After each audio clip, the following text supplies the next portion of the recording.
Educação à distância é um método de ensino que atrai sempre mais alunos. Atualmente, poupança atinge todas as classes sociais. Período chuvoso aumenta a infestação de cigarrinhas nas pastagens. Setembro tem menor desmatamento da história da Amazônia. Em reportagem especial, entenda melhor o que é a morte à luz da fé. O desafio de combater o tráfego de pessoas em regiões de fronteira. A dica de economia com Pedro Loureiro e Festival Panamazônico do Cinema acontecerá em Belém a partir deste sábado. Agora, no Nazaré Notícias.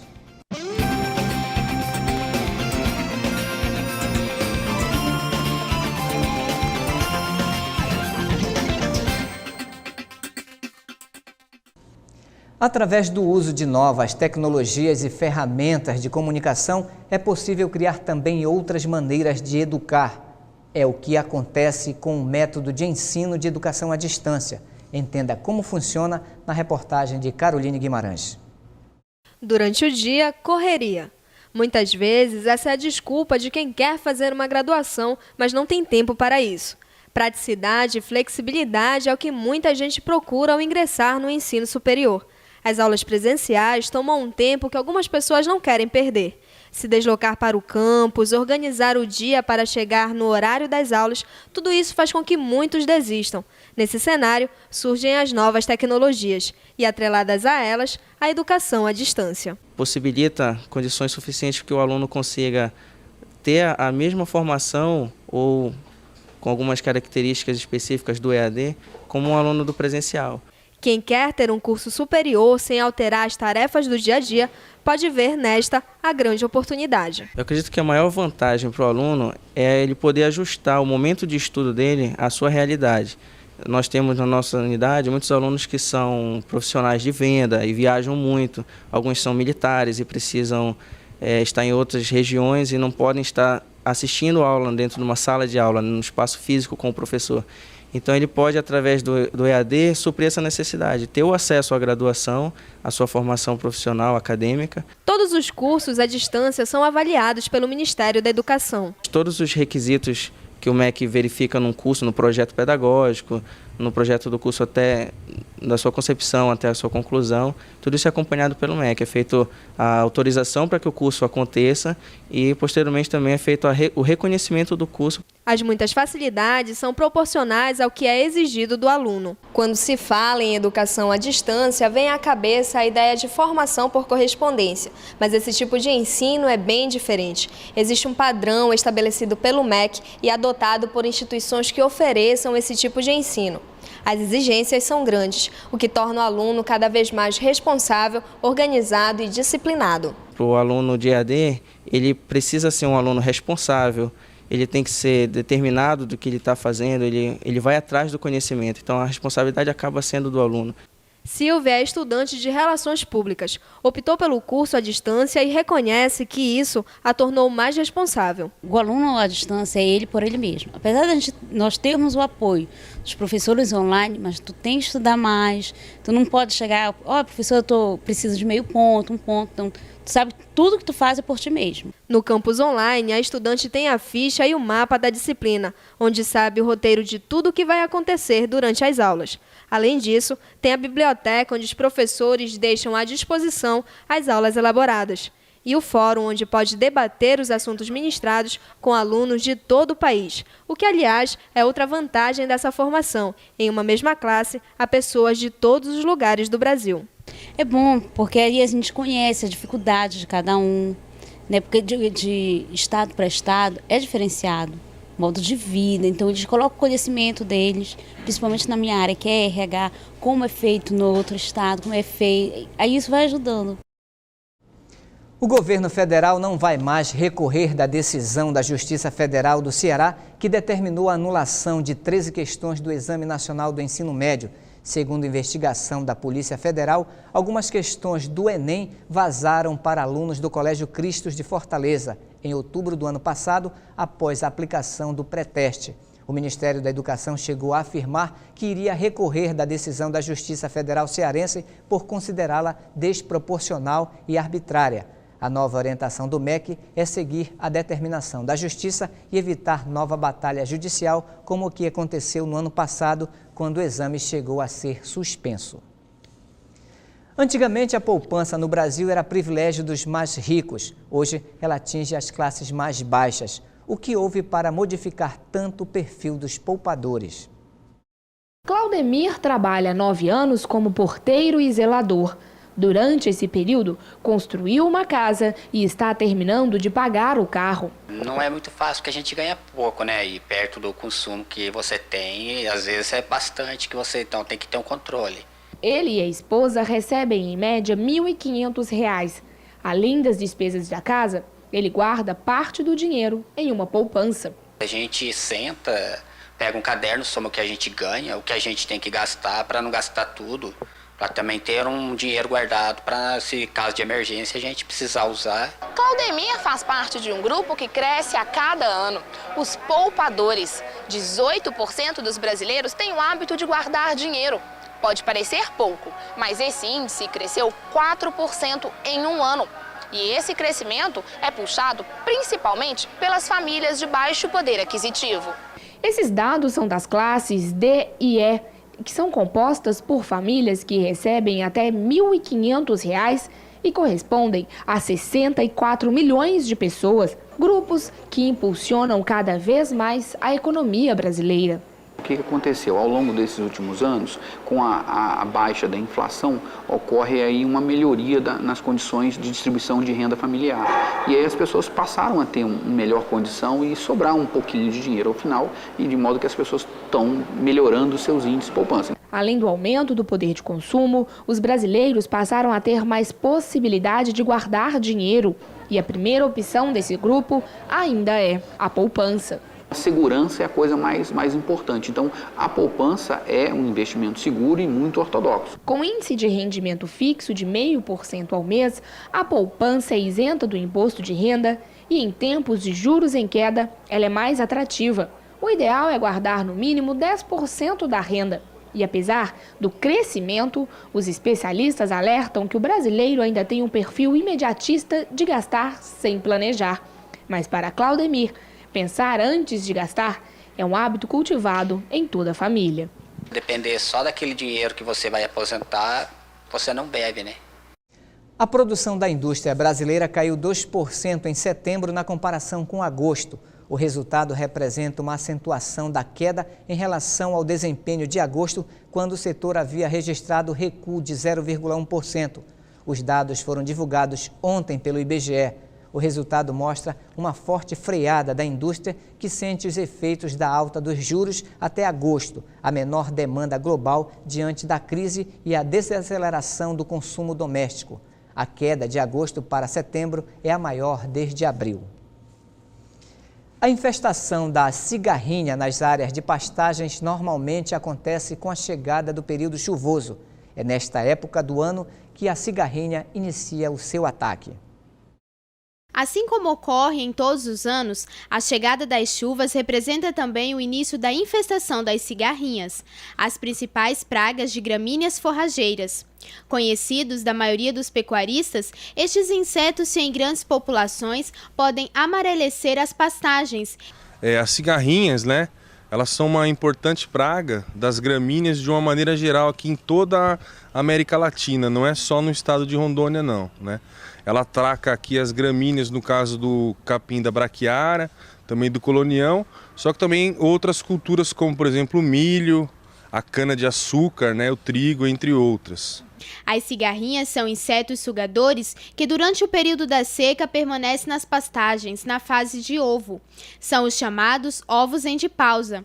Estes só dão origem às ninfas, formas jovens das cigarrinhas. Que ela suga a seiva da planta, Sugando a seiva da planta, essa planta vai perder a sua, vamos dizer assim, a sua força, vai sendo minada, e agora ela vem ocorrendo nessa época devido ao aumento das chuvas, A época das chuvas, que vai acontecer o quê? Aqueles ovos que já estavam lá na pastagem do ano passado para cá, agora com a chegada da chuva, a alta umidade, essas ninfas, essa fase jovem aí da cigarrinha, ela encontra condição ideal para se multiplicar.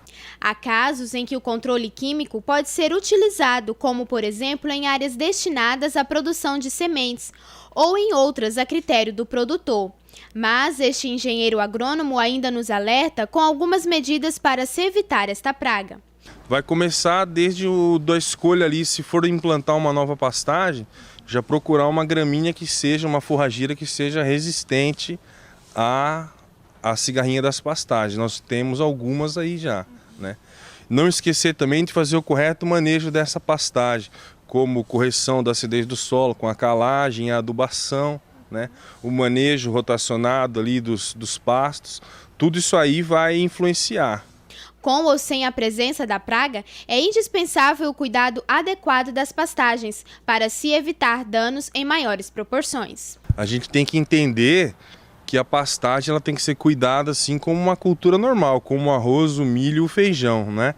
Muitas vezes, embora o foco seja o boi ou o gado de leite que está lá em cima, mas o alimento dele vem da pastagem. Então ele tem que conduzir essa pastagem aí como se estivesse conduzindo uma cultura normal, livre de pragas e doenças. A segunda etapa da campanha nacional de vacinação do rebanho bovino contra a febre aftosa começa hoje em 19 estados. O Ministério da Agricultura estima que durante a campanha 160 milhões de bovinos e bubalinos serão imunizados contra a doença. A meta do governo federal é proteger todo o rebanho da zona livre da febre aftosa com vacinação e superar o índice de cobertura alcançado em 2010, que foi de 97,4%. Roraima, Rondônia e o Amapá começaram a imunização em outubro e Pará, Piauí, Maranhão e Pernambuco aplicarão as doses a partir do próximo dia 14 de novembro. O Ministério do Meio Ambiente anuncia o menor desmatamento da história da Amazônia para o mês de setembro. A diminuição foi de 43% em relação ao mesmo período do ano passado. Mesmo assim, 2 estados da região ainda apresentaram índices elevados de desmatamento. Rondônia é o estado que lidera o índice de desmatamento na região norte este ano. O aumento foi de 23% no período de janeiro a setembro. Ainda assim, se comparados os meses de setembro de 2010 e setembro deste ano, houve uma redução de 142 para 73 quilômetros quadrados de áreas desmatadas.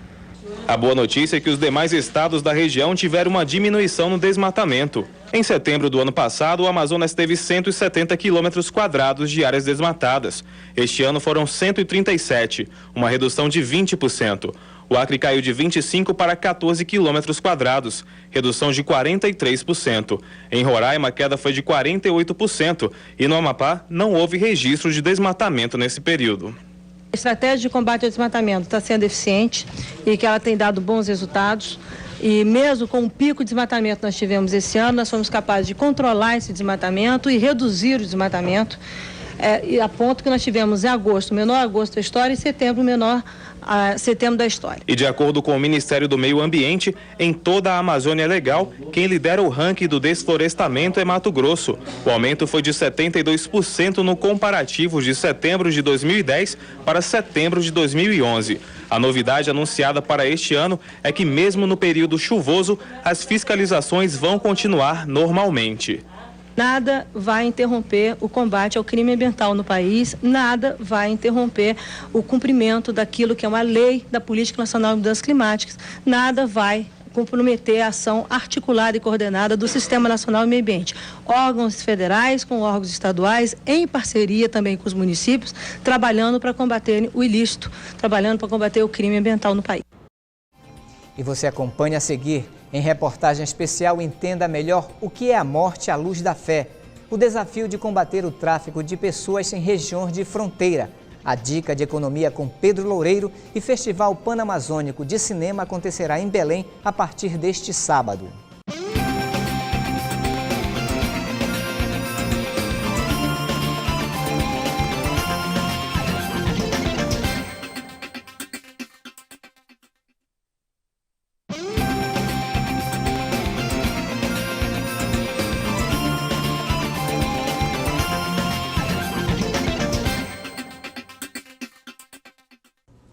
A morte é tema que inspira muitas reflexões. Na reportagem de Caroline Pinho e Nelson Oliveira, você vai entender o que é a morte à luz da igreja.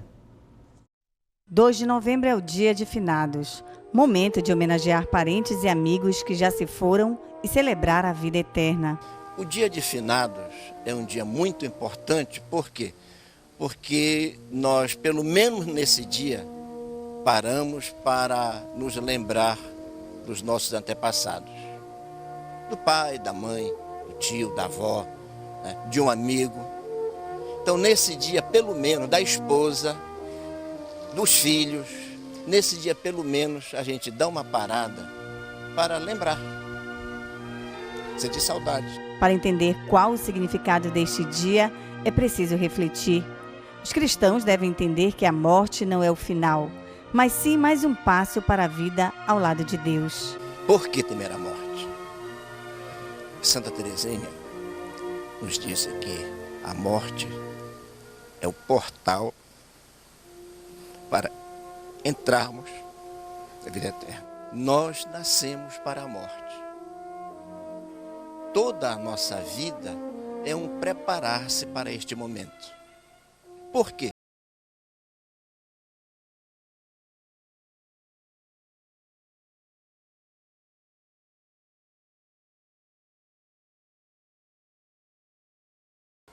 Pelo batismo, morrermos com Cristo e com Ele ressuscitar. Mas afinal, o que é a morte? Nós podemos considerar a morte de duas maneiras.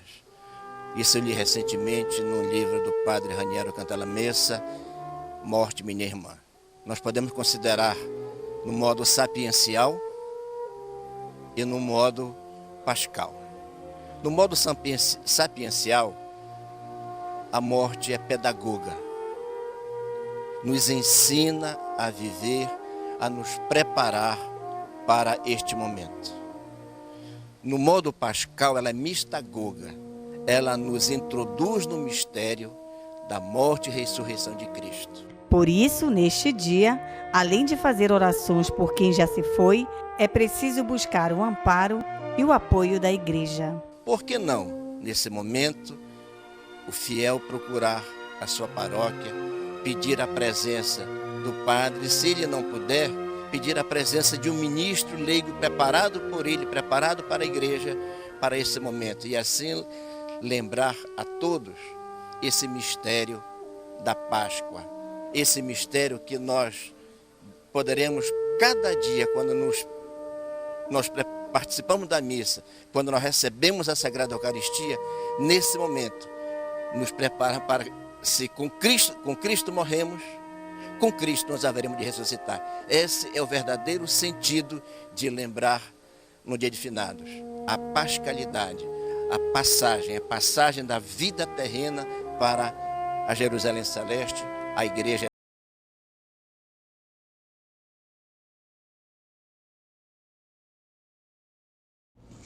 A Associação de Pais e Amigos dos Excepcionais vai realizar pela primeira vez na região norte o Congresso Nacional das APAES. O 24º Congresso acontecerá entre 6 e 9 de novembro no Hangar Centro de Convenções em Belém. A APAE trabalha há 57 anos na luta pelo direito das pessoas com deficiência. O congresso se destina aos profissionais de saúde, educação, serviço social, familiares de pessoas com deficiência e aos próprios alunos da instituição. As inscrições para o congresso podem ser feitas pelo site www.congressoapae.org.br. Por causa das áreas de fronteiras, a região norte tem um potencial para facilitar o tráfico de pessoas. Combater esta prática tem sido um grande desafio para as autoridades dos estados amazônicos. O sonho de ganhar dinheiro fácil e o discurso dos aliciadores fazem com que pessoas sejam tiradas das periferias e levadas para a Europa e Estados Unidos, onde são submetidas a viverem na prostituição e trabalho escravo. Para tentar coibir essa prática, a CPI do tráfico de pessoas investiga alguns casos e estuda alternativas para combater esse tipo de crime. Tem que ter medida de repressão, de segurança pública, aumentar o policiamento da fronteira, aumentar os contingentes, por exemplo, de Polícia Federal nas fronteiras dos nossos estados, mas tem que ter também, concretamente, medidas de educação. As nossas fronteiras estão completamente abertas tanto para o tráfico de pessoas, como para todos os tipos de ilícitos transfronteiriços. É uma pena e eu espero que o governo, com esse plano estratégico de fronteira, também inclua esse item como prioritário. Dados do Ministério Público e da Polícia Federal revelam que o número de brasileiros levados para o exterior por traficantes já soma 70 mil. As quadrilhas que comandam o tráfico de pessoas só perdem em lucratividade para o tráfico de drogas e de armas. Dos estados da região norte, o Amazonas e Roraima são as principais escalas para o exterior. A presidente da CPI no Senado afirma que no Brasil, além do tráfico internacional, existem mais de 500 rotas estabelecidas para o tráfico entre os estados brasileiros. Existem pessoas que agenciam, que estão colocadas espalhados por vários estados brasileiros, sobretudo na região norte, buscando não apenas mulheres, jovens, menores de idade, mas também travestis, homossexuais. E essas pessoas são seduzidas e vão, no geral, para o Centro-Sul, para a cidade de São Paulo, e lá eles têm a liberdade completamente privada, vivem em condições degradantes e têm que arrumar muito dinheiro para quem os está agenciando. O pagamento do 13º salário deverá injetar até dezembro cerca de 118 bilhões de reais na economia brasileira, de acordo com o estudo do DIEESE. Esse valor corresponde a 2,9% do Produto Interno Bruto brasileiro e se refere aos trabalhadores do mercado formal. Segundo a pesquisa, dos 78 milhões de brasileiros que deverão receber o 13º salário, quase 30 milhões são aposentados ou pensionistas do INSS. O número de pessoas que receberá o 13º salário em 2011 é cerca de 5,4% superior ao registrado em 2010.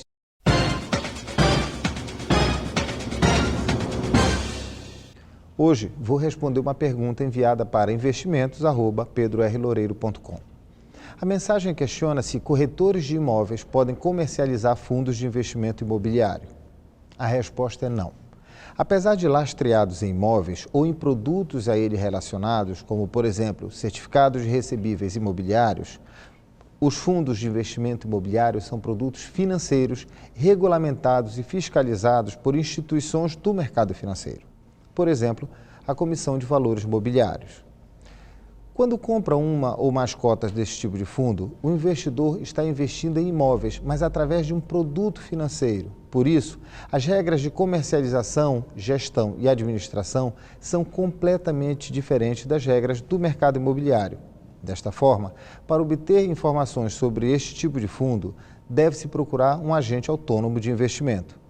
Ele é o profissional que está habilitado e autorizado a negociar este tipo de produto.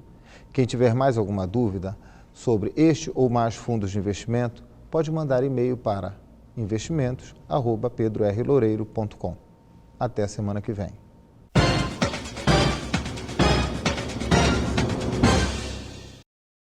Longas, médias e curtas metragens de ficção e documentários serão exibidos ao público durante o Amazônia Doc 3. A repórter Caroline Pinho tem mais informações.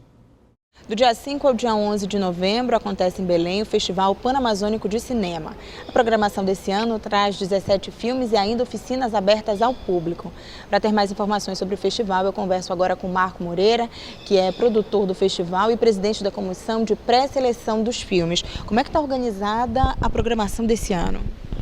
Olha, basicamente se repete a programação dos 2 anos anteriores. Na realidade, é a 3ª edição da Amazônia Doc.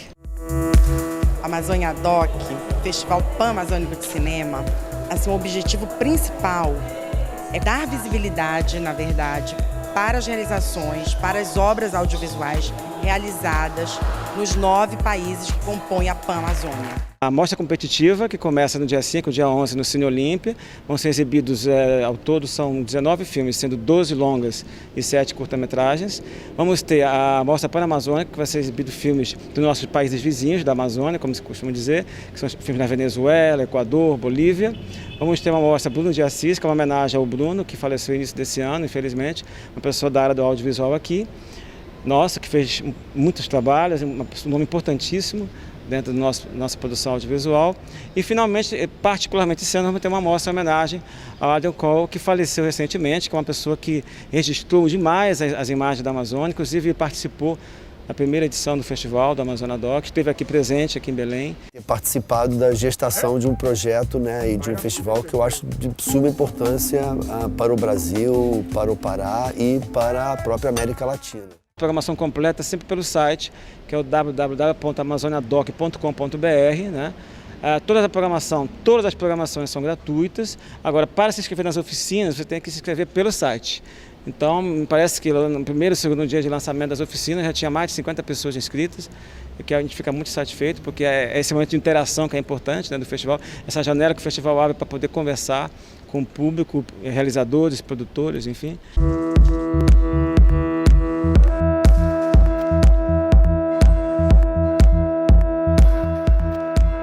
Agora, outra coisa bem legal é que esse ano foram 254 filmes inscritos, né? Daqui de vários estados do país, de outros países. Como é que é feita a seleção dos filmes que participam? Foram 19 escolhidos. Como é que vocês chegaram nesse número? Olha, deu um trabalho danado, né, como eu costumo dizer, mas foi um prazer enorme. Não é a primeira vez que eu participo desse comitê de pré-seleção. Você vê mais de 250 filmes, 254 ao todo, você tem uma noção enorme sobre a produção, né, panamazônica, né? No caso do Brasil, vários estados enviaram seus filmes. Eu fiquei muito satisfeito com o que eu vi.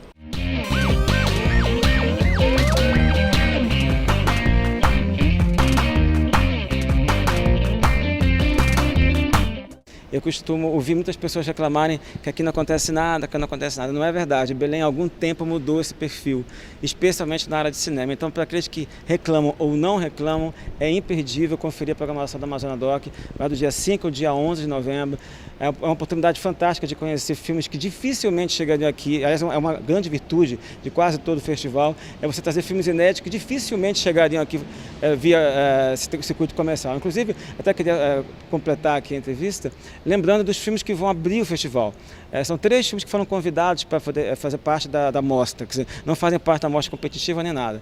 Vamos ter o primeiro filme que vai ser exibido, que é o filme que agora foi recentemente lançado no Festival do Rio, que é Eu Ouviria as Piores Notícias dos seus lábios, dos seus lindos lábios, que é um filme do Beto Brant, com a Camila Pitanga. É o filme que vai abrir o festival.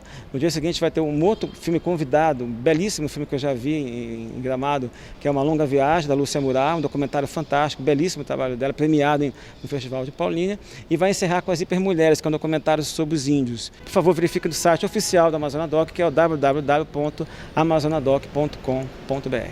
Marco, obrigada pelas tuas informações. Caroline Pinho, para o Nazaré Notícias.